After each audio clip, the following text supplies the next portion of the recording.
Isu kudeta mengguncang Golkar, Bahlil terancam digulingkan, Nusron Wahid jadi kandidat pengganti. Ketua Umum Partai Golkar Bahlil Lahadalia yang belum genap tahun menjabat ini mulai diguncang isu kudeta.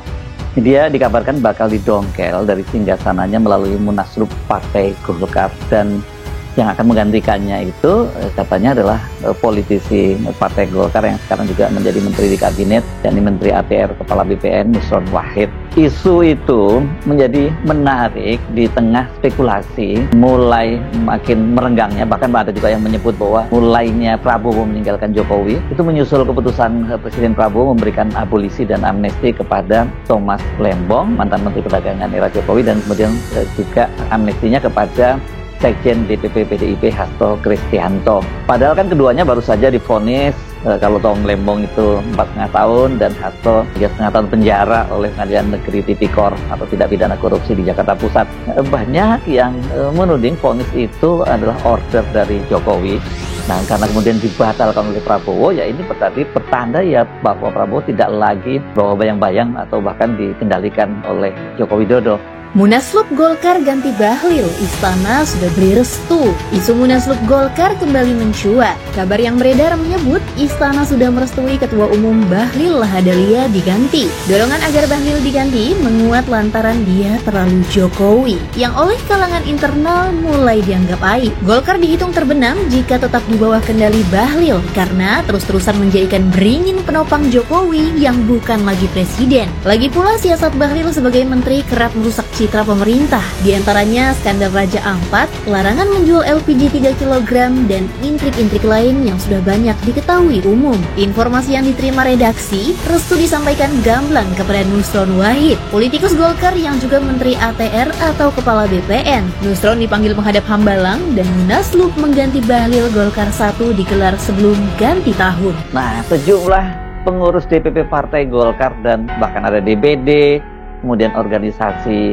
Kino, kelompok organisasi Soksi itu ramai membantahnya, dan mereka menyebut itu sebagai hoax, hanya halusinasi, malah ada nyebutnya seperti itu. Tapi kita hafal lah dengan politik Indonesia, apalagi Golkar, itu tentu tidak ada asap bila tidak ada api. Dan kalau kemudian terjadi perubahan-perubahan yang mendadak, buat Golkar itu tidak terlalu mengejutkan. Karena bagi siapapun yang mengenal kultur Golkar, ya ketua umum itu harus jalan dengan presiden yang sedang berkuasa.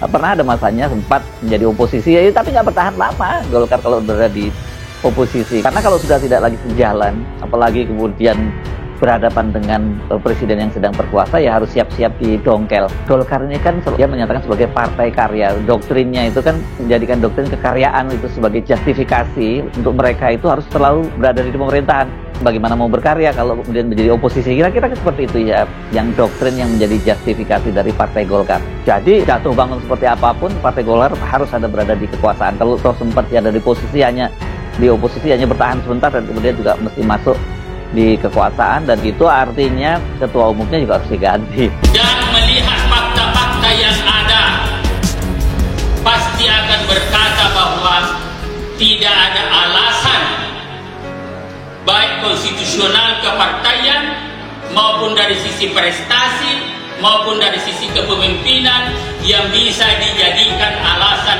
untuk mengganti ketua umum Partai Golkar. Tidak ada alasan. Nah, karena itu kalau ada masih yang mengisukan ada misalkan mau munaslup, mau apa, itu patut dicurigai punya niat jelek terhadap Golkar. Siapapun dia, baik dari dalam maupun dari luar, apalagi kalau dari dalam. Mungkin mimpi di tengah siapa. Jadi itu aja. Dan sekali lagi, ya, jadi saya 8 tahun jadi sekjen. Secara pribadi, siapa yang ingin mengganggu seperti itu, saya siap melakukan dialog dan diskusi baik secara konstitusional kepartaian, secara intelektualitas konsep, dan dari sisi prestasi-prestasi yang dicapai selama ini. Masalahnya dengan masuknya PDIP dan kemudian mulai terkikisnya peran Joko Widodo di pemerintahan Prabowo, posisi Bahlil sebagai orangnya Jokowi itu harus mesti ada konsekuensinya ya. Karena kalau Bahlil yang terus dipertahankan pasti akan merugikan kepentingan Golkar. Ini dari sisi kepentingan pragmatis politisi Golkar ya.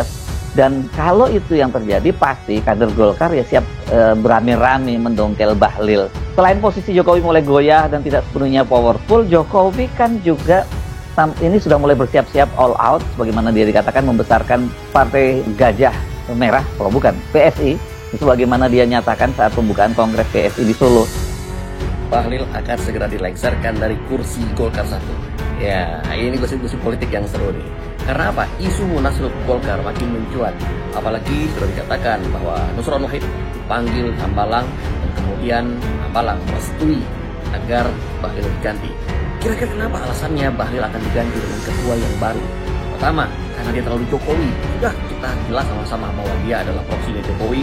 Bagaimana Airlangga Hartarto digulingkan dengan restu Jokowi saat itu. Nah, makanya karena terlalu banyak membela kepentingan Jokowi, akhirnya sepertinya dia akan digantikan. Dan juga terlalu banyak bikin kesalahan, urusan kerja apa, kemudian LPG 3 kemudian lain-lain. Juga membuat resah gitu di internal Golkar itu sendiri. Nah, kira-kira siapa penggantinya? Karena kalau kita mapping peta internal Golkar ini ada 1-2 kandidat yang cocok. Salah satunya adalah Bamsud. Karena gengnya Bamsud ini yang mungkin masih cukup mumpuni untuk mendongkel gengnya Bahlil. Bamsud sendiri sebetulnya sudah lama ingin menjadi ketua umum Golkar. Waktu itu pada saat Airlangga juga ingin menjalankan, akhirnya terjadi deal bahwa sudah ketua MPR diberikan saja kepada Bamsud, tetapi Golkar tetap dipegang Airlangga Hartarto. Sama-sama kita paham bahwa Golkar ini bukan partai ece-ece, partai besar, partai yang sangat matang dan sangat lihai. Alumni Golkar aja bisa mendirikan partai-partai baru, misalnya Gerindra, Hanura, Nasdem. Ya, ini bukan kaleng-kaleng. Makanya manuver-manuver banyak terjadi dan mungkin akan kita saksikan hal-hal yang di luar nalar. Dan kita akan lihat apakah ini hanya sekedar wacana narasi gosip politik. Saya pertama kali membacanya ini di portal stratestv.co. Dia menyebutkan ini isu ini pertama kali dan kemudian belakangan muncul bantahan-bantahan dan banyak dimuat di media-media online nasional. Disebutkan ada beberapa alasan mengapa Bahlil itu harus segera diganti. Pertama, katanya manuver Bahlil di Kabinet Merah Putih sering merusak citra pemerintah, sekaligus mencoreng nama baik Golkar. Kebijakan Bahlil sebagai Menteri Energi Sumber Daya Mineral dan Menteri Investasi saat itu sangat melukai rakyat kecil yang notabene adalah pemilih setiap partai Golkar, seperti larangan pengecer menjual LPG 3 kg, lalu pemberian investasi tambang derajat 4 yang saat itu Bahlil menjadi Menteri Investasi. Bahlil disebut turut bertanggung jawab atas penerbitan izin yang dinilai merusak kawasan konservasi Raja 4 itu. Alasan lain, ini dia rupanya cuma mengutip sumber saja. Bahlil telah menopang kepentingan Jokowi yang saat ini sudah tidak menjadi presiden. Nah, ini seperti yang saya sebutkan sebelumnya tadi ya. Tentu ini tidak sesuai dengan arah Golkar yang saat ini ada di dalam Kabinet Merah Putih di bawah komando Presiden Prabowo. Selain itu, banyak pihak di internal Golkar membuat penilaian bahwa Bahlil gagal memposisikan partai sesuai arah kekuasaan baru di bawah Presiden Prabowo Subianto. Harusnya menjadi partai yang siap beradaptasi, bukan malah menjadi penopang bayangan kekuatan masa lalu. Ini maksudnya Jokowi. Apakah ada alasan lain? Masih ada alasan lain. Misalnya perilaku Bahlil, baik pribadi yang kontroversial maupun secara struktural tidak menguntungkan Golkar di mata rakyat. Lalu banyak senior Golkar yang disingkirkan dan lebih banyak mengakomodasi orang baru yang tidak proporsional di struktur partai. Saya kira memang alasan ini inline dengan seperti yang saya katakan tadi. Kalau memang udah nggak sejalan dengan presiden, pasti akan didongkel gitu. Belum genap setahun menjabat sebagai Ketua Umum Partai Golkar, Bahlil Lahadalia dikabarkan mulai digoyang dari jabatannya. Desas-desus santer menyebut akan digelarnya musyawarah nasional luar biasa, Munaslup Partai Golkar untuk menggantikan Bahlil, dengan Menteri Agraria dan Tata Ruang ATR, Kepala BPN, Nusron Wahid, sebagai kandidat kuat pengganti. Meski sejumlah elit Golkar membantah kabar ini, isu tersebut mencuat di tengah memudarnya pengaruh politik Presiden Joko Widodo, Jokowi, dalam pemerintahan Prabowo Subianto. Bahlil, yang selama ini dikenal sebagai orang Jokowi, dianggap semakin kehilangan dukungan internal maupun eksternal. Spekulasi soal renggangnya hubungan antara Jokowi dan Prabowo menguat usai Presiden Prabowo memberikan abolisi dan amnesti kepada dua tokoh politik yang sebelumnya divonis bersalah, Thomas Lembong, ex-Menteri Perdagangan era Jokowi, dan Hasto Kristianto, Sekjen PDIP. Keduanya sebelumnya dijatuhi hukuman penjara oleh Pengadilan Tipikor Jakarta, namun kini dibebaskan atas keputusan Presiden. Langkah Prabowo ini ditafsirkan sebagai sinyal kuat bahwa ia tak lagi berada di bawah bayang-bayang Jokowi. Padahal, selama masa transisi kekuasaan, banyak pihak menilai Jokowi masih memegang pengaruh besar. Golkar saat ini merupakan partai dengan jumlah kursi kedua terbanyak di parlemen, hanya kalah dari PDIP, dan lebih unggul dibandingkan Gerindra secara kursi meskipun suaranya lebih kecil secara nasional. Dengan komposisi tersebut, Golkar menjadi penentu utama dalam stabilitas koalisi pemerintah Prabowo. Namun posisi Bahlil, yang dikenal sebagai loyalis Jokowi, mulai dipertanyakan. Golkar sebagai partai yang identik dengan kekuasaan dinilai tidak akan mempertahankan ketua umum yang tak lagi sejalan dengan presiden. Sejarah politik Golkar menunjukkan bahwa partai ini selalu mencari kesejajaran dengan kekuasaan, dan jarang bertahan lama sebagai oposisi.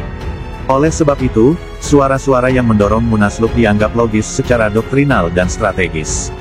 Nusron Wahid, politisi Golkar yang kini menjabat sebagai Menteri ATR, Kepala BPN di Kabinet Prabowo Gibran, disebut-sebut sebagai calon kuat pengganti Bahlil. Selain sebagai kader lama Golkar, Nusron juga merupakan mantan Ketua Umum Gerakan Pemuda Ansor dan memiliki basis kuat di NU, menjadikannya figur lengkap dari sisi nasionalis religius. Ia juga merupakan sekretaris tim kampanye nasional Prabowo Gibran dalam Pilpres 2024, dan dinilai memiliki kedekatan strategis dengan lingkaran istana saat ini. Sejumlah tokoh Golkar membantah adanya rencana Munaslup. Wakil Ketua Umum Golkar Nurdin Halid menyebut isu tersebut sebagai halusinasi politik. Ketua DPD Golkar Jakarta Basri Bako bahkan menyatakan kabar itu bertujuan memecah belah partai. Sikap serupa juga ditunjukkan Ketua Umum Soksi, salah satu ormas pendiri Golkar, meski diketahui bahwa Nusron Wahid adalah bagian dari Soksi. Namun demikian, dalam politik, apalagi di tubuh Golkar, yang dikenal cair dan pragmatis, tidak ada asap tanpa api. Jika kondisi politik terus berubah, pergantian pimpinan bukan hal yang mengejutkan. Setidaknya ada beberapa alasan mengapa Bahlil mulai tak nyaman di posisinya. Citra negatif di Kabinet. Kebijakan Bahlil sebagai Menteri Investasi dan Menteri ESDM sebelumnya dinilai merugikan rakyat kecil, termasuk pelarangan penjualan LPG 3 kg oleh pengecer dan pemberian izin tambang di wilayah konservasi. Loyalitas terhadap Jokowi. Bahlil dianggap terlalu menonjolkan kepentingan Jokowi, padahal kini Golkar berada di pemerintahan Prabowo. Ini membuatnya tampak tak adaptif terhadap perubahan arah kekuasaan. Kepemimpinan internal yang dituding elitis. Banyak tokoh senior Golkar disebut disingkirkan dan diganti dengan figur-figur baru yang tidak proporsional dalam kepengurusan. Proses pengisian struktur juga berjalan lamban. Bahlil menjadi Ketua Umum Golkar melalui Munas yang dipercepat pasca mundurnya Airlangga Hartarto.